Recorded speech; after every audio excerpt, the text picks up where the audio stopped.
안녕하세요, 여러분. 인생의 지혜와 희망을 함께 나누는 시니어 행복 플러스입니다.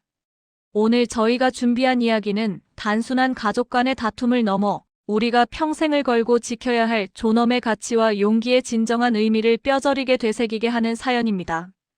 시집가서 5년. 여기 매일 폭언에 시달리며 눈물로 밤을 지새운 며느리가 있습니다. 여러분이라면 이 지옥 같은 현실에 어떻게 맞서시겠습니까? 시어머니는 사회적으로 존경받는 지위를 가졌지만 집안에서는 며느리를 향해 너 같은 년이 우리 가문을 더럽혔어라는 폭언을 서슴지 않았습니다. 심지어 남편마저 그 폭력적인 현실을 외면했습니다. 오늘 주인공 며느리는 남편 몰래 변호사를 찾아가 시어머니를 모욕죄와 정신적 학대로 고소하는 상상조차 하기 힘든 용기 있는 결단을 내립니다. 끝까지 함께 하신다면 부당한 권력과 폭력 앞에서 우리가 지켜야 할 자기 존중이 무엇인지 깨닫게 되실 것입니다. 오늘 이 이야기의 주인공이 보여준 나약함 속의 강인함과 통쾌한 정의 구현을 절대 놓치지 마십시오. 지금 구독과 좋아요, 알림 설정도 함께 눌러주세요. 시니어 행복 플러스는 여러분의 존엄하고 행복한 삶을 응원합니다. 저는 결혼 5년차 주부 정서연입니다.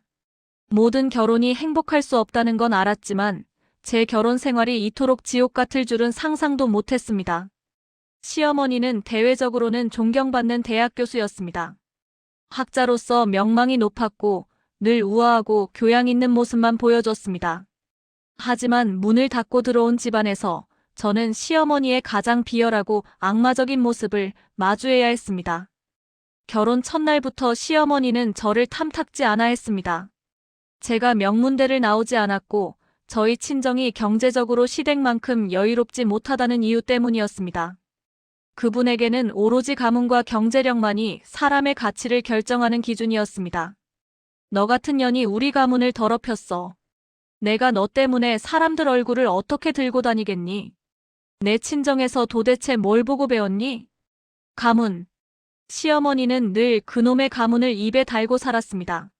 아침 식사 자리, 남편이 출근한 후, 심지어 제가 잠든 척할 때도 제게 쏟아지는 모욕은 멈추지 않았습니다.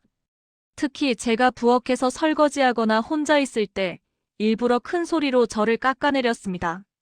결혼하지 말았어야지. 내가 우리 아들을 꼬드겨서 이 지경이 된 거야.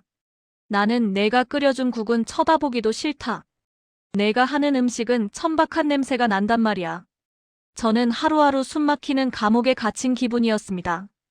제가 무슨 말을 해도 시어머니에게는 무시의 대상일 뿐이었습니다. 심지어 제가 감기로 알아누웠을 때도 시어머니는 방문 앞에서 큰 소리로 저를 비난했습니다. 너 같은 게 아프다고 누워있으면 누가 이 집안일을 할 거니? 아주 꾀병도 심하구나. 그 말을 들을 때마다 저는 제가 정말로 이 집에서 필요 없는 존재라는 생각에 빠져들었습니다. 제 가치는 시어머니의 눈 속에서 점점 더 작아져 갔습니다. 남편 민주는 이 모든 상황을 모르는 척했습니다. 시어머니의 폭언이 이어질 때면 그는 늘 신문을 보거나 헛기침하며 자리를 피했습니다. 저에게는 미안하다는 말 한마디도 없었고 시어머니에게 단 한 번도 항변하지 않았습니다. 그의 침묵은 저에게는 시어머니의 폭언만큼이나 고통스러웠습니다. 아니, 어쩌면 더욱 차가운 배신이었습니다. 아내를 보호해야 할 남편이 침묵으로 일관할 때 그것은 곧 동의를 의미했습니다. 민준아, 엄마가 나한테 아침부터 또 됐어, 서연아. 엄마 원래 말씀이 좀 강하시잖아. 내가 그냥 한 귀로 듣고 한 귀로 흘려버려. 나도 회사에서 얼마나 힘든지 몰라. 나한테까지 짐 지우지 마. 흘려? 내 영혼이 찢어지고 있는데 흘려보내라고? 당신은 내 고통을 단 한 번도 인정하지 않았지. 매일 밤 저는 화장실에 숨어 울었습니다. 저는 소리 없이 눈물만 흘렸습니다. 제 울음소리가 밖으로 새어나가 시어머니의 심기를 건드릴까 두려웠기 때문입니다. 5년. 그 시간 동안 저는 제 이름 대신 시어머니가 지어준 더러운 년 가문을 망친 년으로 살았습니다. 제 자존감은 바닥을 치고 있었고 숨이 막혀왔습니다. 마치 유리로 만든 인형처럼 언제 깨질지 모르는 위태로운 상태였습니다. 저의 정신은 점점 분열되고 있었습니다. 죽고 싶다는 생각을 수백 번도 더 했어. 하지만 이렇게 무너지면 안 되지. 이건 내 잘못이 아니잖아. 나는 나를 지켜야 해. 5년이 되는 날 시어머니의 모욕은 절정에 달했습니다. 그날은 제 친정아버지 생신이었습니다. 시어머니는 그날도 저를 붙잡고 비아냥거렸습니다. 내 아버지 생신이라고?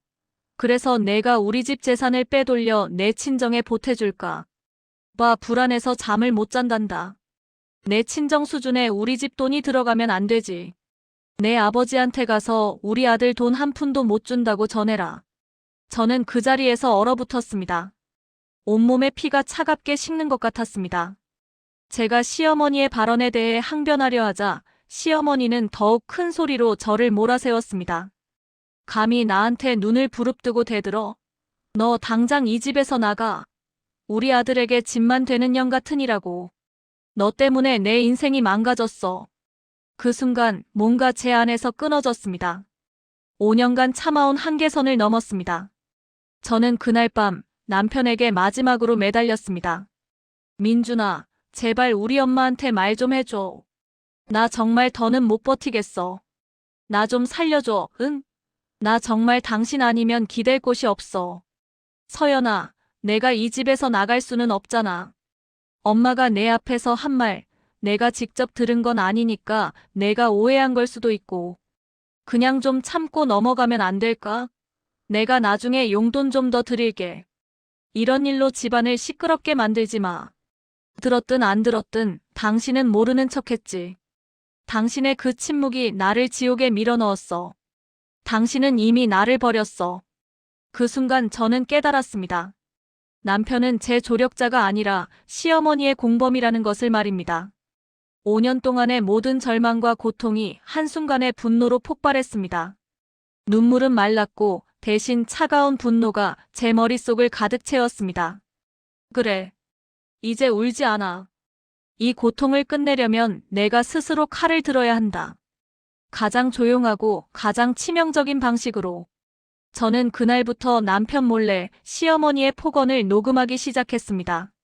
낡은 휴대전화기의 녹음 기능을 켜고 매일의 모욕적인 순간을 음성 파일로 저장했습니다. 또한 시어머니가 보낸 문자 메시지를 캡처하고 5년간 썼던 눈물의 일기를 다시 꺼내 정리했습니다. 밤마다 증거 파일을 정리하며 저는 제 상처에 이름을 붙이고 복수의 무기로 만들었습니다. 각 음성 파일에는 날짜와 시간, 그리고 그날의 상황을 메모해 두었습니다. 이 모든 것이 증거가 될 것이다. 나의 5년의 증거. 남편 민주는 제가 갑자기 조용해진 것을 보고 오히려 안심하는 듯 했습니다. 서연이가 드디어 포기했구나라고 생각하는 그의 눈빛을 저는 놓치지 않았습니다. 하지만 그가 모르는 사이에 저는 이미 비밀 고소 프로젝트를 실행하고 있었습니다. 시어머니 역시 제 침묵을 약함의 신호로 받아들였습니다. 오히려 더욱 기고만장해져서 모욕을 일삼기 시작했습니다. 저는 평소 자주 이용하지 않던 동네 도서관에서 시간을 보냈습니다. 시어머니의 감시를 피하기 위해서였습니다. 인터넷 검색창에는 시어머니 모욕죄, 상습적 정신적 학대 법적 대응이라는 단어를 쳤습니다. 이 지긋지긋한 집을 벗어나기 위한 유일한 생존 전략이었습니다. 며칠 동안의 자료조사 끝에 저는 한 여성 전문 변호사를 찾아갔습니다. 변호사 사무실에 들어서는 순간 심장이 터질 것 같았지만 5년의 고통이 저를 강하게 만들었습니다. 변호사님, 저는 시어머니를 모욕죄와 정신적 학대 혐의로 고소하고 싶습니다. 5년간의 증거를 모두 가져왔습니다. 변호사님은 제가 가져간 음성 파일, 문자, 그리고 일기장을 보고 충격을 받은 듯 했습니다. 특히 일기장에는 시어머니가 저에게 가했던 폭언의 날짜와 구체적인 내용이 빼곡히 적혀 있었습니다. 이 정도의 증거라면 상습적 모욕으로 충분히 인정받을 수 있습니다. 특히 시어머니께서 대학 교수라는 사회적 지위를 가지고 계신다면 이 사건은 파급력이 클 수 있습니다. 자칫하면 명예까지 실추될 수 있습니다. 파급력. 그래, 시어머니가 가장 두려워하는 것은 그 우아한 가면이 벗겨지는 것일 테지. 나는 그분을 무너뜨려야만 이 지옥에서 탈출할 수 있다. 저는 변호사님과 함께 치밀한 계획을 세웠습니다. 고 소장은 남편과 시어머니가 전혀 눈치채지 못하도록 남편의 출장 기간에 맞춰 법원에 접수하기로 했습니다. 변호사님은 이 사건이 커질 가능성이 크다라며 신중하게 진행할 것을 당부했습니다. 그리고 시어머니의 직장인 대학교와 관련된 규정, 특히 교직원 품위 유지 규정 등을 은밀하게 조사하기 시작했습니다. 저는 이 싸움이 단순한 가정사로 끝나지 않기를 바랐습니다. 시어머니가 사회에서 쌓아올린 허울 좋은 명성까지 흔들어야만 진정한 정의가 실현된다고 믿었습니다. 시어머니, 당신은 당신의 직장과 명예를 얼마나 사랑하는지 알지? 내가 당신의 가장 약한 곳을 칠 것이다. 고소 절차는 조용히 진행되었고 시어머니는 전혀 눈치채지 못했습니다. 오히려 제가 침묵하는 것을 보고 더욱 기고만장해졌습니다. 서연아, 요즘 내가 조용해서 살 것 같다. 진작 이랬어야지. 내가 얼마나 이 집안의 분란을 만드는지 몰라. 너는 내 손바닥 안의 쥐나 마찬가지지. 시어머니는 저를 정신 이상자로 몰아 친정 부모님께 연락하는 변수까지 만들어냈습니다. 사돈, 아무래도 서연이가 우울증이 심한 것 같습니다. 자꾸 집에서 이상한 소리를 하고 우리 민준이가 아주 고생이 많습니다. 서연이를 좀 데려가서 쉬게 하는 게 좋겠어요. 시어머니의 연락에 친정어머니가 곧장 우리 집으로 달려왔습니다. 저는 눈물을 참으며 그동안의 일들을 털어놓았습니다. 예상과는 달리 친정어머니는 저를 끌어안고 울지 않으셨습니다. 어머니의 눈빛은 단호했습니다. 서연아, 잘했다. 내가 용기를 내서 증거를 모은 게 너무 자랑스럽다. 내가 당한 모욕, 엄마가 증인이야. 힘내. 내 뒤에는 우리가 있다. 절대로 기죽지 마라. 친정어머니의 한마디가 제게는 천군만마였습니다. 저는 친정어머니와 반격의 동맹을 맺었습니다. 어머니는 시댁과의 연락을 모두 자신이 처리하겠다고 하셨고 저는 더욱 마음 편하게 고소 준비에 집중할 수 있었습니다. 친정어머니의 지지는 제가 5년 만에 처음으로 느낀 안전망이었습니다. 그러던 중 시어머니의 연구실 근처에 살던 저희 친척 어른께 우연히 충격적인 이야기를 듣게 되었습니다. 시어머니가 논문 표절 문제로 학교 내부에서 은밀히 조사받고 있으며 그 문제로 인해 이사 자리가 불투명해졌다는 이야기였습니다. 이것은 공교로운 우연이 아니었습니다. 논문 표절. 벌금형보다 직장 내 징계가 시어머니에게는 훨씬 치명적일 것이다. 나는 이것을 반드시 이용해야 한다. 저는 변호사님께 이 사실을 알렸고 변호사님은 논문 표절이 고소건과 직접적인 관련은 없지만 판결 후 시어머니의 평판에 결정적인 영향을 미칠 수 있는 중요한 변수가 될 것이라 조언했습니다. 하늘도 내 편이 되어주는군. 모욕의 대가, 이제부터 제대로 치르게 될 것이다. 마침내 법원에서 첫 심리가 열렸습니다. 남편 민주는 출장 핑계를 대고 참석하지 않았습니다. 시어머니는 흰색 정장을 입고 교양 있는 미소를 지으며 법정에 들어섰습니다. 마치 제가 거짓말을 하는 것처럼 보이게 하려는 의도였습니다. 재판장님, 원고가 말하는 모욕은 단순한 가족 간의 대화였습니다. 며느리가 예민해서 오해한 것이며 저는 오히려 며느리의 불안정한 심리를 걱정했습니다. 며느리의 정신적인 문제로 인해 이런 일이 발생한 것입니다. 시어머니는 끝까지 피해자 코스프레를 했습니다. 제 심장은 격렬하게 뛰었지만 저는 눈물을 참으며 변호사님 옆에 앉아 침묵했습니다. 이윽고 변호사님이 준비한 증거가 법정에서 공개되기 시작했습니다. 5년치의 일기장 사진, 모욕적인 문자 메시지, 그리고 가장 치명적인 5분 분량의 음성 파일이 법정 스피커를 통해 울려 퍼졌습니다. 음성 녹음 파일, 너 같은 년이 우리 가문을 더럽혔어. 당장 내 눈앞에서 사라져. 내가 이 집에 들어와서 우리 아들 인생이 망가졌단 말이야. 나는 내가 죽었으면 좋겠어. 시어머니의 목소리가 법정 내에 날카롭게 울려 퍼집니다. 그 목소리에는 5년의 악의와 모욕이 담겨 있었습니다. 법정 내 방청객과 판사님의 표정이 굳어졌습니다. 시어머니는 얼굴이 새하얗게 질려 발뺌하려 했지만 증거는 너무나도 명백했습니다. 그녀의 완벽한 표정 관리는 무너졌고 몸은 경련하듯 떨렸습니다. 재판장님, 이것은 상습적인 정신적 폭력이며 며느리인 원고는 5년간 극심한 고통에 시달렸습니다. 피고인의 사회적 지위를 고려할 때 더욱 엄중한 처벌이 필요합니다. 판사님은 잠시 침묵하셨다가 단호하게 선언하셨습니다.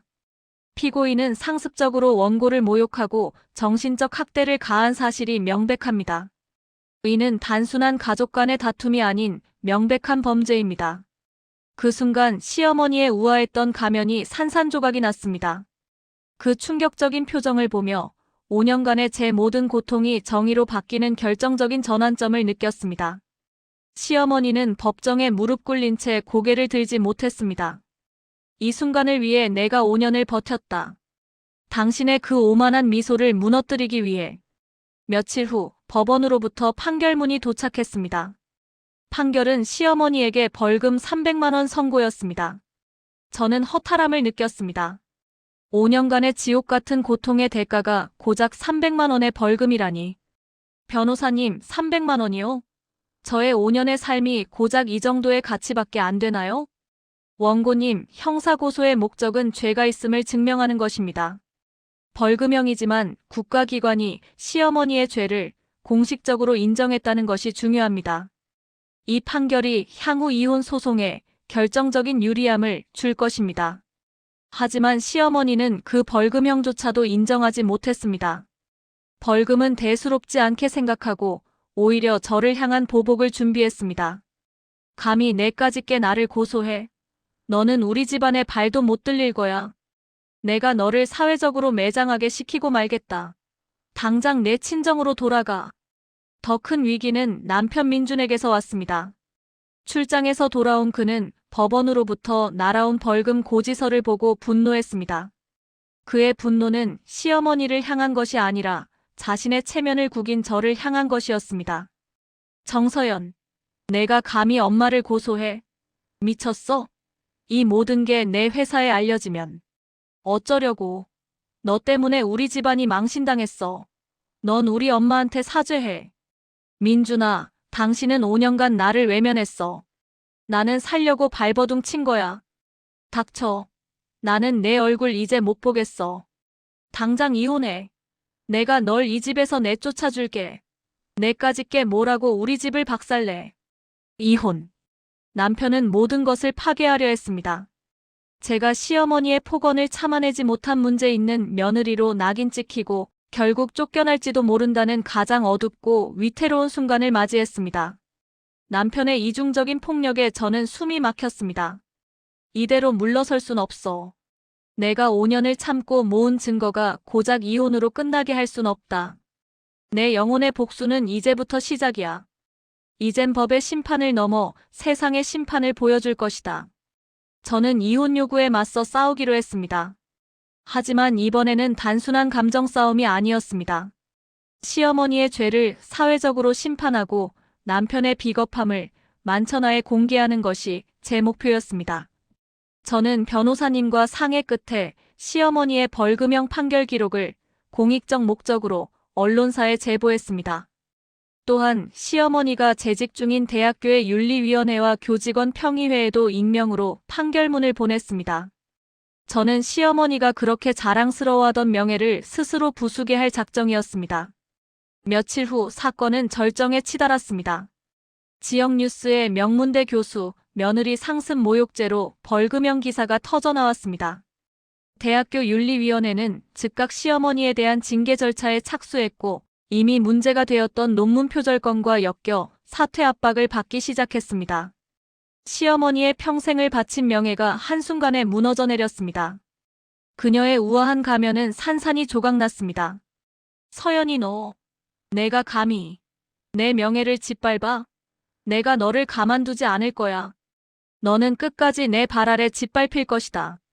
그리고 남편 민준에게도 불똥이 튀었습니다. 그의 회사 게시판에 익명으로 상습적 가족 학대 방조제라는 제목으로 모든 사건의 자초지종이 폭로되었습니다. 상사들은 민준을 질타했고 그의 승진은 물거품이 되었습니다. 그는 사회적으로 비겁한 남편이라는 오명을 쓰게 되었습니다. 서연아, 제발 이것 좀 막아줘. 나 회사에서 잘리게 생겼어. 내가 잘못했어. 이혼 얘기 없던 일로 할게. 내가 엄마한테 사과하라고 할게. 남편은 이제야 무릎을 꿇고 애원했지만 저는 냉철했습니다. 너무 늦었어, 민준. 당신은 5년 동안 나를 외면했어. 당신의 침묵이 곧 폭력이었어. 당신은 당신의 비겁함에 대한 대가를 치러야 해. 나는 당신의 아내가 아니라 당신을 고소한 정서연이다. 저는 법원에 정식으로 이혼 소송을 제기했습니다. 시어머니는 명예실추와 직장 징계로 완전히 무너졌고 남편은 모든 것을 잃었습니다. 권선징악의 통쾌한 심판이 이루어진 순간이었습니다. 모든 사건이 끝났습니다. 저는 남편과의 관계를 완전히 정리하고 조용히 집을 떠나 새로운 삶을 시작했습니다. 이사 가는 날, 저는 시어머니가 5년 동안 저에게 폭언을 퍼부었던 그 부엌 창문을 한참 동안 바라보았습니다. 5년 전에 나는 울었지만 지금의 나는 당당하다. 나는 내 존엄을 스스로 지켰다. 친정어머니는 저의 이사를 도와주셨습니다. 어머니는 제 손을 꼭 잡고 말했습니다. 서연아, 너는 정말 강한 사람이다. 내가 너를 지킨 거야. 이제 내 인생을 살아. 두려워하지 마라. 저는 새로운 집의 작은 창가에 앉아 따뜻한 봄 햇살을 맞으며 커피를 마셨습니다. 창밖에는 개나리 대신 제가 좋아하는 목련이 피어 있었습니다. 저는 깨달았습니다. 진정한 자유는 남에게 인정받는 것이 아니라 스스로 존엄을 지키는 용기에서 나온다는 것을 말입니다. 5년 동안 억압되었던 제 자존감이 다시 살아나는 것을 느꼈습니다. 시어머니는 결국 대학교에서 명예퇴직을 당했고 남편은 회사에서 좌천되어 비참하게 지내고 있다는 소식을 들었습니다. 그들은 뒤늦게 모든 것을 후회했지만 이미 저에게는 아무런 의미가 없었습니다. 나는 그들의 후회를 바란 것이 아니다. 나는 단지 정의를 바랐을 뿐이다. 우리는 모두 타인에게 존중받을 가치가 있습니다. 가족이라는 이름으로 행해지는 폭력과 모욕을 묵인해서는 안 됩니다. 진정한 용기는 가진 것을 자랑하며 타인을 짓밟는 교만이 아니라 부당한 현실에 맞서 자신의 존엄을 지키는 행동에서 나옵니다. 오늘 며느리 정서연 씨가 보여준 것처럼 가장 나약해 보이는 사람이 가장 강한 정의를 실현할 수 있습니다. 노년의 삶을 진정으로 풍요롭게 채워야 할 가치는 물질적인 소유가 아니라 타인을 존중하고 자신을 사랑하는 내면의 성숙함입니다. 우리 모두 진정한 인격과 겸손으로 행복한 삶을 만들어가기를 응원합니다. 여러분은 지금 무엇을 소중히 여기며 살고 있습니까? 자신의 존엄을 포기하지 않고 빛나는 내면으로 주의를 밝히는 정서연 씨처럼 우리가 모두 용기 있는 삶을 살기를 바랍니다. 오늘 이야기가 여러분의 삶에 깊은 깨달음을 주기를 바라며 다음 시간에도 더 의미 있는 이야기로 찾아뵙겠습니다. 구독과 좋아요, 알림 설정 잊지 마시고 공감 댓글도 꼭 부탁합니다. 감사합니다.